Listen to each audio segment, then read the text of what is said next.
us. People are not willing to innovate. We are willing to put our full strength on innovation. And that is why we will be unique and we will remain unique. Great. Congratulations. Well done. Good. Okay. So we don't have to be unique, by the way, because not everybody can be unique, right? But we can be better. And sometimes we can package up the service and the product together. Often involving people. Yeah. Better people. To create that difference that our customer cares about. Actually, the live example is Manjeet sir. He is selling caustic lime. Many other vendors are selling caustic lime. But because it comes with a package of having a relation with him, so I buy from him. There you go. Good. So, we call it the so what test. It's all very well me having a compressed air machine that's not what that is, but do my customers care about that difference? It's got to be aligned to the customer. And to help us understand that better, what we want to share with you here is we want to say to you guys, look, whatever you do, you need to stay out of the middle of this. We call it the killing fields. This is when you're not different, you're not better, you're not cheaper, and you haven't got any relationships that stand you out from people. So we need to avoid that. We need to be at one of the three edges. So this is for big companies that can control the costs in the market and sell cheaper than everybody else. Have a monopoly. Not many businesses, I think, in this room can achieve that, or not at this stage. So we need to be different here. So we need to have that flow measurement difference, and then we need to work out which customers, who's our niche, are actually going to appreciate that, so we can sell just to those customers, and we can make, most importantly, that relationship means you can charge a price that generates a good profit. I'll give you a good example here. We did some work with a cryogenesis business. Do you know what cryogenesis is? This is a business where if you're a mother, you can actually save the blood from your umbilical cord, put it into cryogenesis freezing, and you could potentially use that to immunise your children from diseases going forward like leukemia and whatever else. Now, actually, this is very big. We've never heard of this business. It's a very big business, and it's an international business, and people like Richard Branson are spending a lot of money on this kind of business. And we met a little guy who had no money, and he was trying to compete with all the big guys. And we said, you are never going to succeed. You're never going to win. So first of all, we said to him, you need to find your niche. There are 90,000 births on Merseyside, that's in Liverpool, so you don't need to try and be a global business, you can just focus on your local market, that's your niche. And secondly, we ought to make this a personal service, because for mothers to be, you're not just going to go on the internet while you're giving birth to a child, you actually want a personal service. So we made this difference, that it was a personal service for Liverpool, and all of a sudden we took him out of the killing fields and his business grew from strength to strength because he found the difference and he found the niche. So it's very important that you guys find your difference and then find those customers that are going to appreciate that difference, pay for that difference and take you out of the killing fields, and your business will grow. Actually speaking, if most of the times when we talk to our customer and he says your price is expensive than the competitor, we more often than not we come out with a statement, our quality is better, our services are better, but do you really have that? No. At least working in my company, I always say, but I know my services are worst, my quality is worst, and still I go and boost. So it's not what you say, it's what the customer perceives, what is important. Correct. If a customer perceives, yes, you are having a quality, yes, you are having the customer service, then to a certain degree, he will not move from you. And that is where you can make margin. And that's what we say, that don't get into the cost competitiveness if it is there. It's not about the margin, it's all about the consistency. Yeah. Like what I can see, like what I'm into business is like what matters is the consistency. Yeah. So people doing business continuously with you. So month after month, you are there with them because it is a raw material for them. Yeah. So He's into commodity price. So I'm into basically commodity market. So people who Trust. It's trust. They're buying the trust that you are there Yes, every month. exactly. He will be there. Exactly. Yes, Whatever yes. happens, he will be there. Even Yeah. in the shortage, he will be there. So that is what is setting him apart. that is It's not the commodity, it's the trust. it's the trust. Yes. Absolutely. That's what people buy from me. Absolutely. All right, thank you. Yes, good, thank you. Actually, people buy trust from this. Now, once you've worked out your niche, it makes your selling very easy. Most of the customers that come to us, they come to us with two big problems. They say to us, we need to sell more stuff to make more money, and we need to sort out our people because they don't understand me, they don't work well enough, they don't get it. So the sales is unlocked here because we now know which customers to sell to. and to stop the scattergun approach to just try to sell everything to everybody. We've got focus. So that gives us the opportunity to have a sales plan with sales targets. We can work out which customers we need to target, how many customers do we need every month, how many new customers do I need next month to grow my business in line with that visionary goal. So it turns a vision, which is a dream, into a reality to say, actually, I can see it. I can see where those customers are, and this is how many I need next month and the month after, so I can get to that 5-year visionary goal. It makes it achievable. Okay? Good. So how many of us don't face this problem of competition? So the first question that is there is about competition, and probably this is, now you say that how does it help? So what we are saying is don't get into competition, don't get into price cutting, but concentrate on what you can do better for them, and be concentrating on a niche customer. You are not going to go anywhere with the competition. Correct. I've realized, like, we were selling almost at a price of 11,500, and in 3 months time we got a more competition. One person left our company and started his own, and then he started selling, and I have to reduce my prices to 8,500 with my cost of raw material going up. Now am I making profit at 8,500? No, but probably I'm just satisfying my ego to do that. What's the point doing that? It's 3,000 rupees per ton if you are reducing for no reason, and it makes a lot of difference. So basically you are getting into something which you have to convince, the customer. Actually, there is a little difference that most of the businesses are a little bit different. So we have to find for each business what it is all about. There are certain people like an interior designer or an architect. For her, there is no problem, she can do. But for a commodity people, it becomes a little bit difficulty. And there, more the service or the more consistency or more the trust that comes into play at the time of competition. So even at the same price, people will buy from you. But prices is something which you cannot control. Nobody is going to pay you 4,000 rupees higher for a commodity product. But what they can buy from you is your services, trust, and how you stand with them, or probably in certain cases is about credit also. So it's all about, you have to understand the customer and have to satisfy his need to be with them. Yeah. Okay. Yeah. Good. But I have a question that if it is not a repetitive, Yes. if it is not a repetitive buying stuff, like not commodity, but it's a home or jewelry. Yeah. Jewelry is also something else, Yeah. but yeah, it's a home or Can you something explain a little bit about yourself? Introduce Yeah, yourself. myself Keha Patel, and I am in family business and trying to something my own also. So in what our business you are into? family business is the real estate. Real estate, okay. Yeah, so in that case, repetitive customers phase is, I think, 1%. Yeah, absolutely. And the another thing is that everybody is talking about price. So it's really very difficult to catch on that, on that competitive edge, that where the price matters a most, and you don't have But we have people in good realtors who are selling almost double the prices of the kind of service. Yeah, that's what the question, that how some big brand That is like what we Safal are. and That is what all- we are saying. That when find your edge, find your edge. So actually, what we are explaining is what should be done or what can be done. Now, how it will be done, that is what we can help you with. So that's what we discuss with you, and that's what. Value addition can be put on. Sorry? For such kind of products or services, the value addition can be put. Yes, absolutely. That's what I'm saying. So you have to understand the edge, and you have to understand the clients who you are trying to So if target. the same client, same customer, you can give some more value Referrals. addition than Yes, other products. There can be always a See, reference. what is happening is It's true that you have to do understand some each. value addition, but then you have to look at how much value addition and how much actually customer want to pay for that Exactly, value this- addition. this is Except what- that relationship marketing comes in. How You need to kind think of, about what kind of relationship you're developing. We can, Just you're developing. one of the things that we offer everybody today here is what we call the free health check.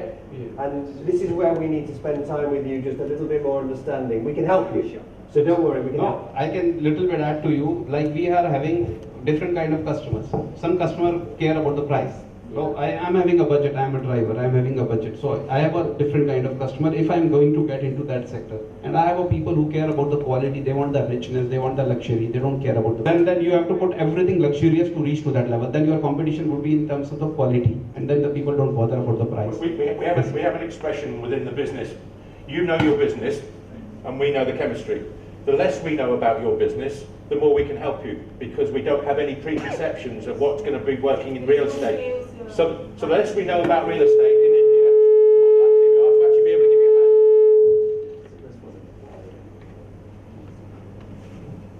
hand. So, Okay, good. So we've cracked the sales problem, we hope. The next thing to think about is your people. But once we've got a strategy and we've got a vision, it's really important that we don't just say to people, hey guys, we've got a new plan. We've been speaking to saurabh, we've got a strategy, we're going to tell you what it is. We mustn't do that. We must engage with our team and get them to be part of the process. Otherwise they'll sit there, arms folded, going, you know what, we'll wait and see what happens, we're not interested. I told you I was going to give you an example later on. We did some work with a diamond drilling business. You know, diamond drilling holes in concrete. It's not a particularly nice business. And we took all the guys from the tools on a Friday night when they should have all been at home with their families, but we took them away, and they all had their work clothes on, their high-vis jackets, their boots and everything else, and we said, right guys, this is going to be a £10 million business. So we shared the profitability, and we said, but it's only going to be a successful business with your help. So how do you think we should structure ourselves? How do you think we can communicate better with you? How do you think we can sell more? How do you think we can improve productivity and quality? And most importantly, how would you like to be recognised and rewarded? Now these guys had never been asked before. He had a good MD, but he was perhaps a bit like some of you, kept all his cards to his chest, didn't want to share the information.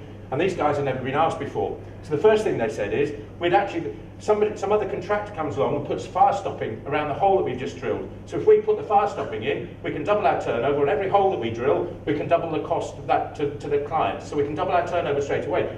We'd like to actually wear proper clothes. We'd like to be liveried. We'd like our vans to be liveried. We'd like the offices to be much tidier, because the offices are scruffy. We're not proud when we bring customers into the office. And these guys had never been asked all these questions before, and they came up with so many good ideas. And the MD said, do you know what, I wish I'd listened to them before. And the business not only grew very rapidly, and the bottom line as well, but we totally transformed the morale of that business. So I would urge you to share the information with your staff, get them involved, let them feel that this is their plan, that it is their profitability, and they're going to benefit from it. If you're going to make a very successful business, they're going to be rewarded for being part of it. So share with them, I urge you. Yes. Okay. Most of the business, if you come across, most of the people we say our team is not good, our team is not performing, they don't have the fire and they don't have the something. And we little bit hide, or we don't feel open to communicate with the team actually. We should have that facility where we should make them feel the owner. I remember how I was being motivated. Now whoever has dealt with me would understand that I've been in professional, but I've never been owner till today. So despite the fact if they've worked or dealt with me, have they ever felt that they're dealing with an employee? It's all like that. And most of the time I was allowed to take my own decision. I was the one who was taking the vision of the company, discussing with the chairman and something. And actually speaking, if you see, 2005 when I was working for a company, the person who was the owner of the company used to introduce me, meet the owner of Sumangal. I mean, he was giving me that kind of importance. So there was a phase where the partner of that company used to tell me that get yourself a raise, you deserve it. I said, I don't care, I'm happy with what I'm getting. So imagine an employee come to you and tell you, I'm not concerned about the increase, and he's saying you are much less paid, you can get more paid, it's a life thing. Actually it has happened with me. And because I was so much enjoying what I was doing, so I was not worrying about it, or I don't even care about it, because I was enjoying what I was doing. So it's all come how you deal and how you make your people surround with the right people. So your answer to that is that the team didn't work. It's not your team, it's your strategy of selecting not the right person didn't work for you, actually. And probably you are needing it or not needing it, it was matter. If hiring the people was a wrong strategic move, then all the companies in the world will fail. I have recently come across one person in Ahmedabad who is living in my society. Would you believe it? He goes once in a year in his business. And he's an IIM graduate, and he says that he's not married, his younger brother is married. He said, I want to live my life like anything. I want to go around every seminar I want to attend. I have a different plans for my life, but I need money to sustain myself, and that is being done by the structures which I have created, and they work for me. So basically he is saying that I have given enough autonomy to my people, I have chosen the right people to do the job for me, I have brought them to that level, and now I'm just going once in a year or something. I don't even go to sign the checks. So this is the business which I wanted to for myself, and I never wanted to be a manager of my business. I wanted to be an owner of my business, where I just see the records. So it's all about that. It's easier said than done. What you all will come, but what we can take you is what business doctor job is to understand what exactly you want to do out of your business and take you there. Now you want to be a manager, I can't help it. You have to be a manager. So when we involve people, it makes it easier to make change happen, because a lot of our customers, they employ people friends, family, brother-in-law, sister-in-law, people we trust, right? And then what happens is they have their own little world inside our business. They do what they want to do. They come in and live their day in the way they think they want to live their day. And when we have a new strategy, we need to press the reset button. And to press the reset button, we need to involve them so they don't feel like this change is against them. They feel like they are part of the change, because we might need to actually keep the good people in the company and help them by training them to be more successful. But we also might need to let people go. People that don't share our values, people that don't understand, people that don't do what we think we want them to do. It's probably because they are not the right person for your business or for your culture. So we need to let people go. We might need to hire some good people. And most importantly, the ones that we do keep, they need recognition. We need to give them feedback. We need to say thank you. It's not just about money, it's about being recognized. And most people come to work for more than just the financial reward. We do lots of work with family businesses. I said we have a number of family businesses in the room today. We did some work with a painting and decorating contractor, £3 million turnover, and it was owned by a husband and wife. He was the MD and she was the FD. And actually, she wasn't very good as being an FD. So in order to hide the fact she was not very good, she had 13 people in the accounts department to hide the fact she was no good. Okay? So they had far too many people in the business, in the accounts department. Everybody in the business knew this. So we sat down with MD Paul and we said, right Paul, we need to get a proper FD in here. And he said, right, well you'll have to go fire her because she's my wife. And we sat her down and we said, look Tracy, we know we need to put in a proper FD here. And do you know what guys? She said, do you know what, I'm so relieved. I know I'm not very good. I'd much rather go and have lunch with my friends and enjoy myself, but I thought I was doing the right thing by supporting my husband. So sometimes in family businesses, you need somebody to have a third party view and come into your business and make some decisions that you can't do yourself because it's your brother or it's your son or it's your wife. All right? And that's when we can sometimes get on the pitch. Okay, so once we've got the right team in place, we can measure people, because people like to know when they're doing a good job or not. They like feedback, they like targets, they like to know when they've succeeded or not. If they're working in the dark, they don't know. So we need to have measures. We need to measure a few things, not many, to make sure we stay on track. What gets measured gets done. That's our mantra. So I hope that's been useful. There's just a few thoughts here to finish on, because what you have to remember is, look, it takes time. You know, you need to find some time to step away from the day-to-day and to spend some time thinking about these things. And it's difficult because you've got cash to worry about, people, staff, customers. So just take some time out, make sure you have a vision for your business. Remember, it's not you that's going to deliver the vision, it's your people. So they have to be the right people that share your values. And it takes time. It's not a sprint.